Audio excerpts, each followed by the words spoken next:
only one class we are being missing, sir. That soul and spirit. If we could get that class, then I hope that we could get a good understanding of the subject. Yes, we started dealing with the more deeper ideas of the Rambam about the soul and spirit, and definitely there's perhaps more deeper confusion, and we definitely have to keep talk about it. I think we can continue to deal with what you said. Yes, we actually I was looking for writing of clearer definitions for the soul and spirit and the nefesh and the neshama, but I didn't find. I found something of Rabbi Chaim from Volozhin that is nice to explain. I didn't find a translation, English translation, but I can try summarizing what Rabbi Chaim is explaining, and I think we also have to look and to try to understand in the Rambam words what is the meaning of each of these definitions and terms. Just to do a quick summary and repeat where we stopped. We so far defined, as you can remember, we find that the soul is one.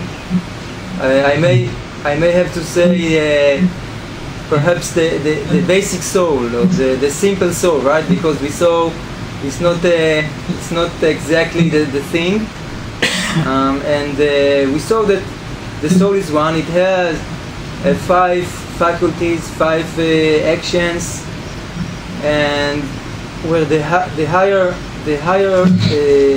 faculty is the reason, and that's where we are starting to work and find additional terms to realize and understand. But because reason is it may be interpreted as intellectual, or in Hebrew, by the way, it's we mentioned it's sechel.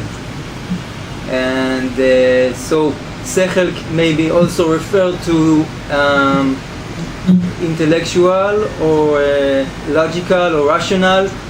So there's a lot to say and to understand what the Rambam means in this part of the sechel.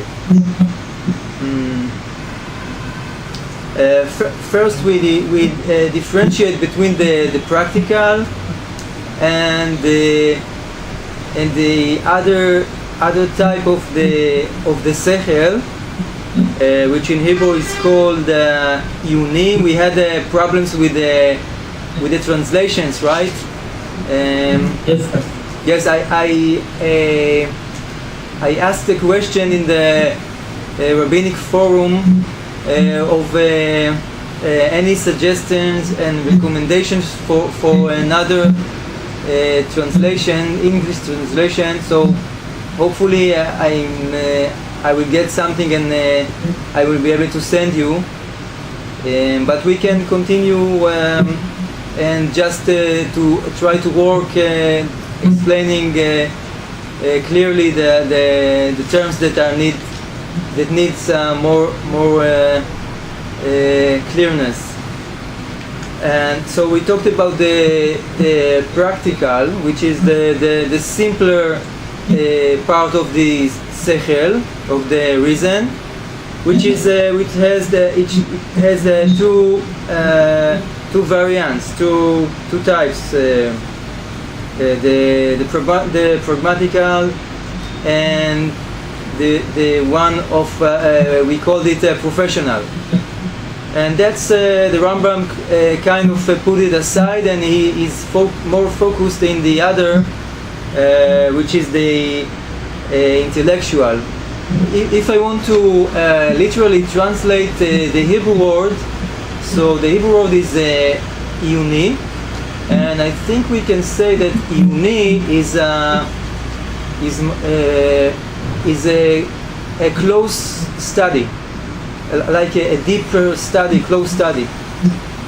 Meaning Iyuni is to contemplate and to observe things that are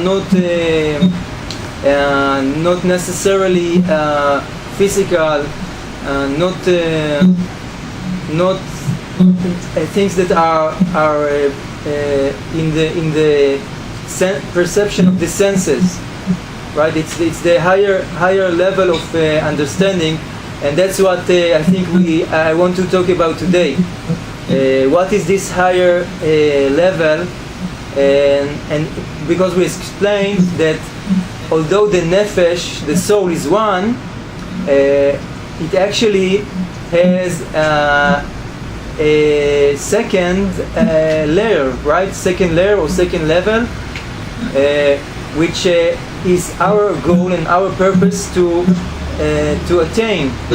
The Rambam is he's saying a really harsh words about it. If you remember, he's saying that if a person has its soul and he didn't gain the upper soul, right, the divine knowledge, the divine knowledge, the godly knowledge, and we will talk about all these higher level terms, then it's a waste of time, because what is unique to human being, to humankind, is this part of the basic soul, which is the sechel, which is the reason, and with this part we can attain let's say the godly sechel, the godly knowledge and intellect and wisdom. So this is our goal.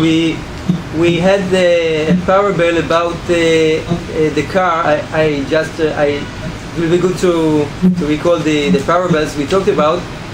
So about the car, we said that we have all the car parts, right? We have the wheels, the windows, the lights, everything. But the purpose of the car is to move, right? Is to drive, and in order to drive, the most important and the last significant step is to press the gas handle, right? If I'm not pressing the gas handle in the car, I missed the whole idea. So what it comes to demonstrate is that our sechel, our reason, is this gas handle, and we have to use it, because otherwise we will be messed with what the Rambam said, that it's really difficult to understand. He said that it's a waste, like we are not fulfilling our higher level that differentiates us from animals that right, that also have soul. Right, we explained that the animals have also souls, but they don't have the ability to get to what the human being can get. And it's important to see that this is the direction that the Rambam is taking, and this is what's also called the neshama. the divine sechel, divine soul, and the question is, first of all, there's a lot of questions now. Please stop me if you have any questions so far, so we will try to handle. You can continue, sir. Great, okay. Everything is okay?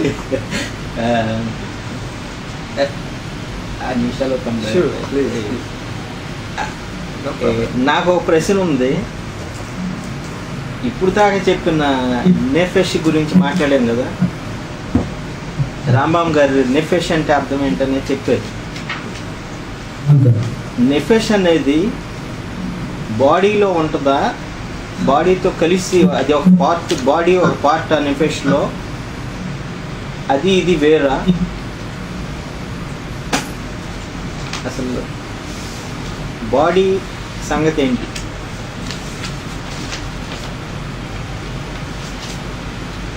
అర్థమైందా ప్రశ్న?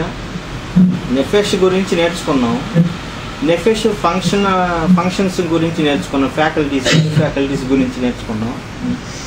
ఆ 5 faculties చేసే యాక్టివిటీస్ని బట్టి విభజన చేయటం జరిగింది. అక్కడ అర్థమైంది.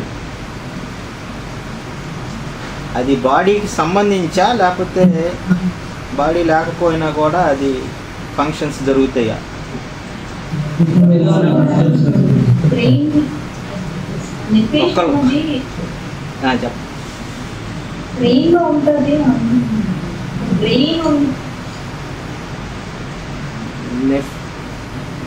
నెఫెష్ అంటే బ్రెయినా? బాడీలో ఉన్నప్పుడు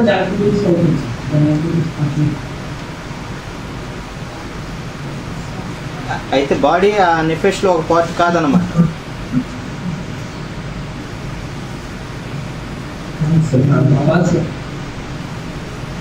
అంటే బాడీ సపరేటు, ఆ నెఫెష్ అనేది బాడీలోకి వచ్చి ఈ ఫంక్షన్స్ జరిగేస్తుంది. ఓకే, నా సజెషన్ ఏంటంటే, రబ్బీ గారిని అడుగుదాం, అది క్లియర్ చేసుకుందాం. నా సజెషన్ ఏంటంటే, మనం ఇది నేర్చుకునేటప్పుడు నెఫెష్ అని కానీ, లేకపోతే మర్గీష్ అని, మిత్తోరే అని ఇవన్నీ టర్మ్స్ చెప్తున్నారు చూడండి, వాటిని పట్టుకోవటం మంచిది. ఎందుకంటే దాన్ని నెఫెష్ అనగానే సోల్ అంటున్నారు, నెషమా అనగానే సోల్ అంటున్నారు ఇంగ్లీష్లోకి వెళ్తే. అందుకని హీబ్రూ పదాలను పట్టుకోవటం మంచిది. నెఫెష్ అనగానే రాంబామ్ గారి ప్రకారం ఏంటనేది ఇప్పుడు దాకా మనం నేర్చుకుంటున్నాం.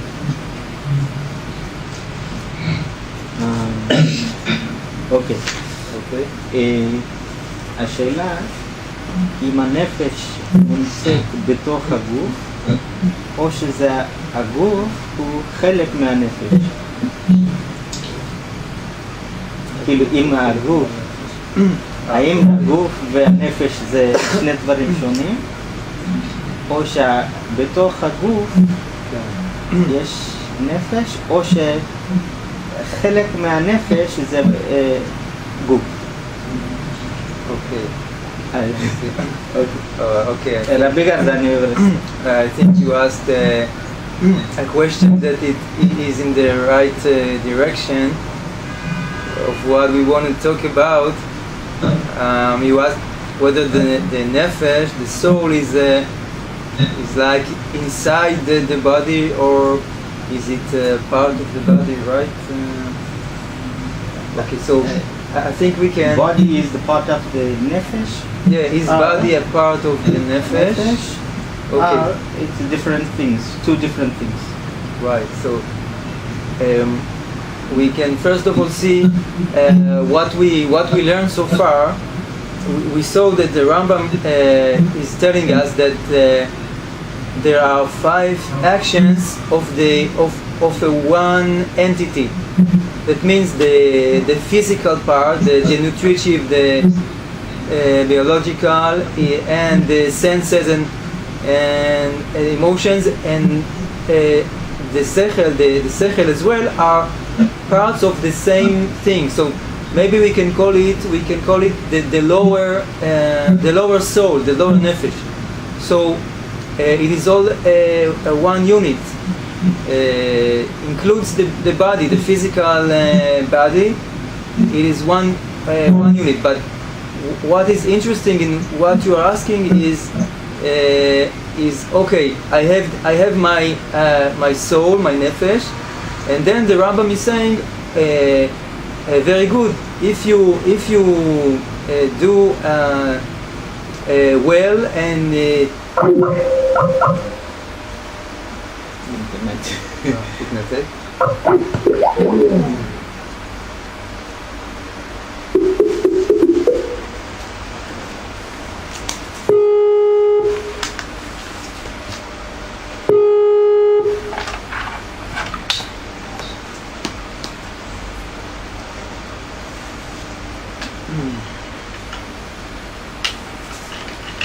okay. Hello, sir.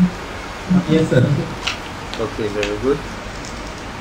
So I started saying that if I do well, I will have a chance to get to the divine nefesh, the divine soul. And so it reminds the question of there's a famous question whether the whole is more than the sum of its parts, right? If I'm looking at let's say a face, so in a face there it's a subset, it's a set of two eyes, two ears, and a nose and mouth. But when I say face, there's something higher, something additional value of the whole, right? Of the when you combine all things. So in this term, we can say that we have the soul, we have the five faculties of the soul, but further on we can by the understanding that the sechel is bringing us to a higher level, we can attain the godly nefesh, the godly soul, and this is it's like something that let's say if I want to picturize it, so it's like something that is around, like when you see some man that is enlightened, let's say enlightened, so like you see a light around the person. Yes, it's like the physical explanation of something that is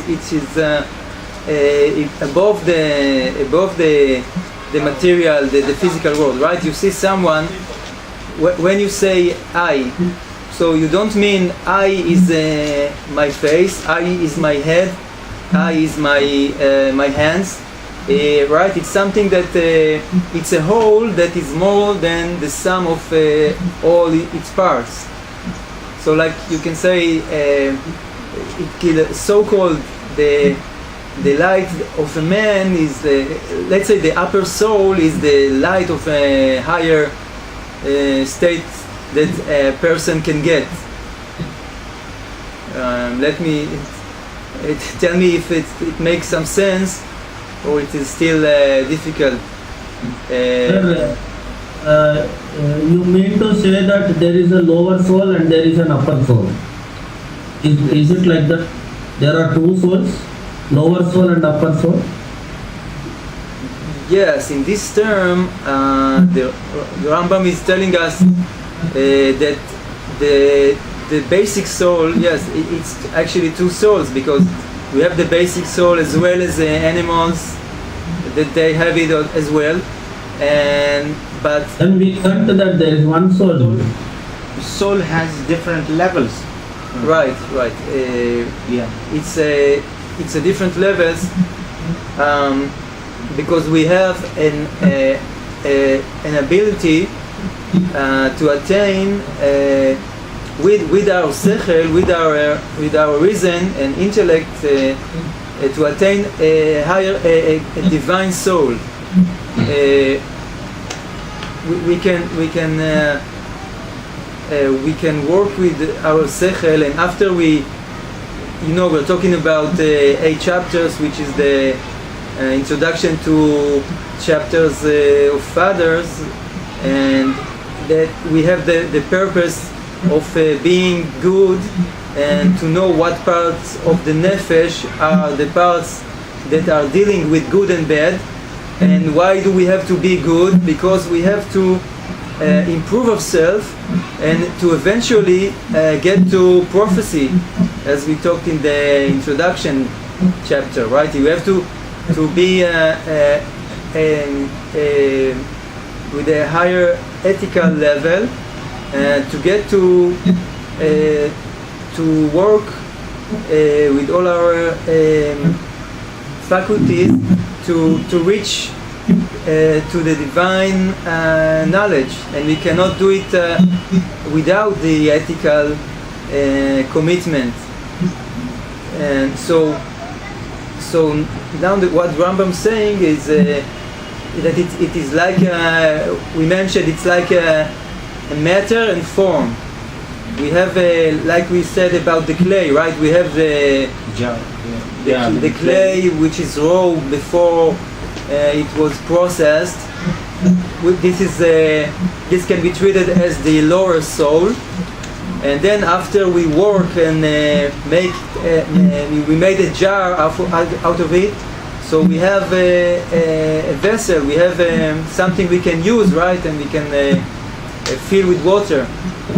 So this is the parable for the upper soul, the godly knowledge, and that's what is important for Rambam to tell us, that we must remember that this is our aspiration, getting to the higher soul. Sir, one second. Yes, please. You have given the example saying that the clay and the jar. So clay is the lower soul and the jar is the one which you had prepared, which you had made using the tools and all. Could you give us an example of the reality of the soul? You have given a parable like. I would like to know the reality of it. So how does it work in the real life? Like using these tools, and what will be prepared? Okay, I wanted to give another example, and I will read you verse from Genesis. It is written in Genesis in the 3rd chapter. There's a verse. The first verse in 3rd chapter is about the serpent. Right? Adam Arishon, Adam, first man, and Eve, Chava. So it is written that now the serpent was more subtle than any beast of the field which the Lord God had made. And looking at the translation, there is the Aramic translation. It is called the unkelos that translated. So looking at his translation of the word in Hebrew it's arum, and in English it is translated to more subtle. In Telugu, yeah. Oh, okay. Yukti. And what that means? It means clever, or it means with no clothes, perhaps. No. Wise. Wise. Yeah, but Okay. maybe Wise. it has a little bit negative connotation. Negative. Okay. Right. Okay. So that's okay. That's good. This is not simple wisdom or intelligence. ערמומי. Yeah. Okay, I see. It's Like smart. smart but not In good way. not in a good way. Okay, so that's a good good translation because actually first of all, first thing you have to know that in Hebrew it may be similar, but there are other places where when this word is positive, is like wisdom. It's like let's say it's a neutral explanation that it's only wisdom. But what bad about it, nevertheless, what bad about it is that it is a natural wisdom, meaning only earthly, only worldly of this world, right? And because if you can ask yourself what it means, what is the meaning of saying that the serpent was clever, or it's not clever. It's the most right. It's the most wise and clever living creature. So if I ask you who is the most clever and wise creature in this world, it's surely not the serpent, right? It actually, we know that man is the most clever and wise and intelligent creature. Yes. So this comes to say that actually the serpent is something inside of a man, inside of a person, because we have this wisdom that is only natural, only from this world, and we have to. And this is the dangerous because we can be left with only working with this serpently character of us. We can only left in the worldly level and not realizing there is a creator, and the creator has a higher wisdom for us, which is we can call it it is called in Genesis nefesh chaya, which means living nefesh, living soul. So it's the dangerous for man is to fall, to be only using the serpent level of him. It's like, okay, you can be a wise man, but you will never get to be a live soul, to be with a nefesh chaya.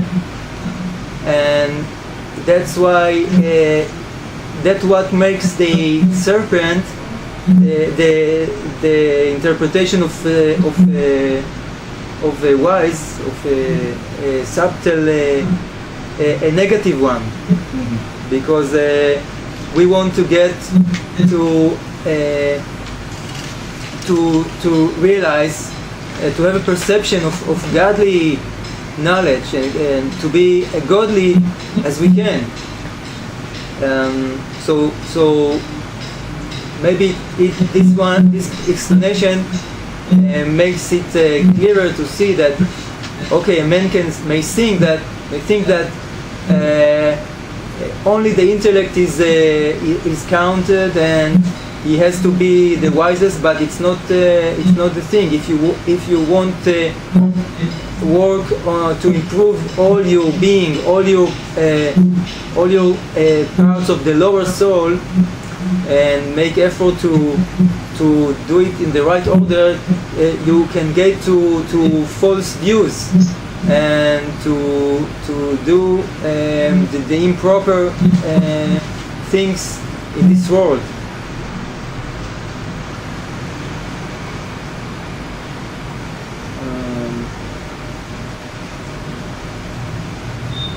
And that's what the Rambam means by gaining, by buying, attaining the higher sechel, that we will not left as the serpent, but we will be living soul, a nefesh chaya, and that's what the prophets are. For example, I mean, it is difficult for us to imagine a world where